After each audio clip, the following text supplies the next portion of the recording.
G'day guys, Shaun McManus here and welcome to The Dock. It's the 23rd Len Hall tribute game on Saturday against the Doggies, and this is always a special event on the Fremantle calendar as we honour returned and fallen Anzacs. But this year marks a special occasion as well. We'll also acknowledge the 100th year since the armistice that ended World War I in November 1918. Now, we've had some ripper matches over the years. I remember my first, it was a corker. And I think it's fitting we look back and get to know the man that this game is named in his honour.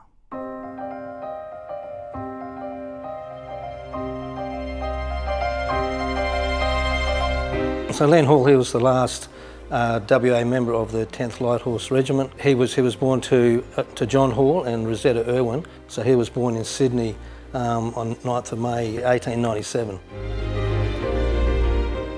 I can remember Pop as being he was a real snappy dresser. It didn't matter if he was going to work or if he was staying at home or going out. He always dressed well. I suppose you could say that there was a romantic side to Pop. As he was leaving Freo, the crowds were lined up along the side there, and as he was walking along, he plucked a feather from his slouch hat and he handed it to a girl in the crowd. So I don't know if that's romantic or just being the larrikin side of things. So then Pop went off to war, and 4 years later when he returned, he was marching back into town, and a lady at this time stepped out from the crowd and said, "Oh, would you like to have your feather back?" And then 2 years later they got married.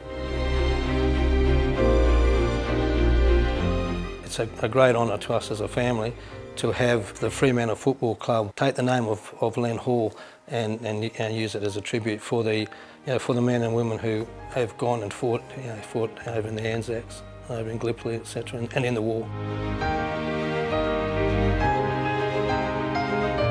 We got photos of him, and it's not like a smile like when someone says smile for the camera. He enjoyed it and he looked forward to it.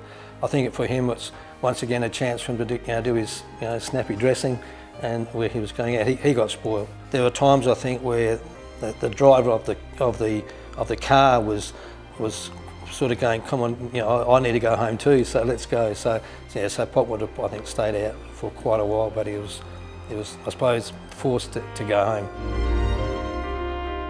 The part which I love is the bit where they have the minute silence, and you've got plus 50,000 people. It's just you can hear a pin drop. People are just quiet and they're respectful. And then when it's finished, just the roar of the crowd as well. Last year was a classic when I think it was Shane Kirsten, we kicked the goal, 40 seconds to go, and the crowd just erupted.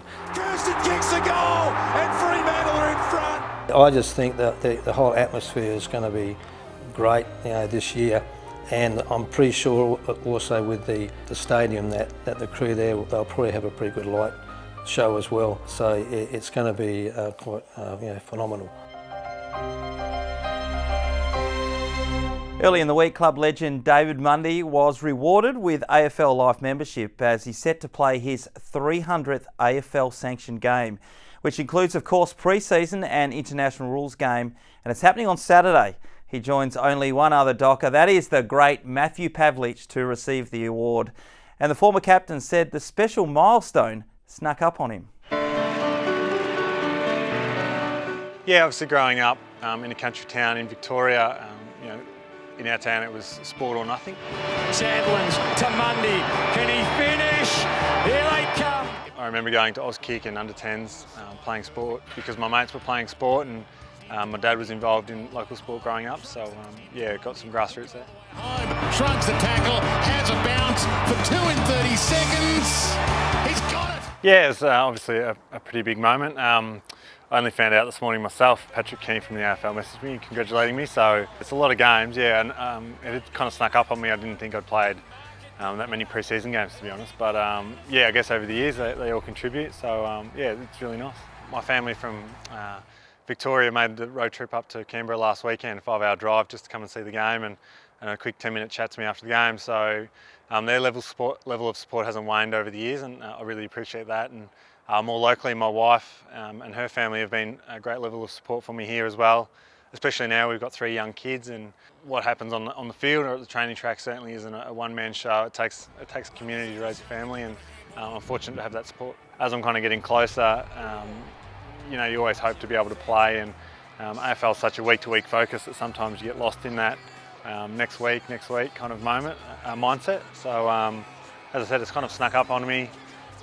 It's obviously a lot of games, and hopefully testifies to the professionalism of our sports science and physio department here, and my own diligence. So yeah, it's a long time. It's been nice. He's kicked the goal and Fremantle win it after the siren.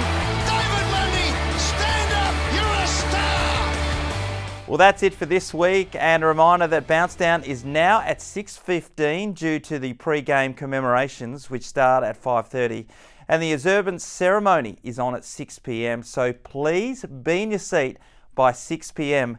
to pay your respects.